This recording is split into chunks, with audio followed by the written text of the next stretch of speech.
shuncha ishlayapsan, pul topyapsan, na mashinang bor, na kvartirang bor. Bu narsaga harakat qilib olsang bo'lmaydimi? O'rtoq, jonga tegding. Uydagilar ham har kuni shuni gapirishadi. Yurgin. Nima qilish kerak hozir? Endi senga jonimiz achigandan gapiriladi-da. Kvartira olish kerak hozir. Yoki investitsiya qilasan, yoki arendaga topshirib berib qo'yasan. Mana bu uy sotilar ekan. Yur, uy sotib olaylik shu gapingga.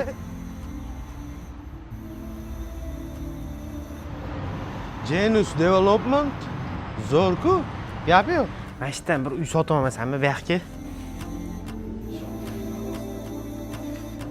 Assalomu alaykum. Assalomu alaykum. Xush kelibsizlar, kelinglar aka. Aka, dangal gapiraman. Bu proyektdan shu paytgacha nechta odam uy sotib olgan va hozir mana bu taklif qilmoqchi bo'lganingiz qachon bitadi o'zi? Xo'p, tushundim aka. Dangal bo'lsa dangal, muammo yo'q. Bizdan shu kungacha 250 ta odam kvartira olgan. Uje remontdan boshlashgan. Ikkinchi blokimiz keladigan bo'lsak, 28 oxiriga bitadi. Zo'r narxlarda xarid qilsangiz bo'ladi. Menga shu desangiz bir xonali uy kerak, boshiga nech pul desangiz beraman aka. Oyma-oy nech pul aylanadi, faqat arzonroq aylansin. Xo'p, qarang, bir xona bo'lsa, xohlasangiz zo'r maxsus taklifimiz bor bizda. 15 ming bosh to'lov qilasiz, qolgani 36 oyga 400 dollardan bo'lib beramiz. Oyma-oy to'lab yo'q forsangiz bo'ladi. 48 kvadratli bir xonali uy bo'ladi. Bo'ldi aka, bitta dogovor bering, pulini to'lab olamiz. To'lab olasan o'rtoq endi? Mana unaqa pulim yo'q lekin. Qo'rqma, o'zim to'layman, puli bor. Beravering aka, dogovor.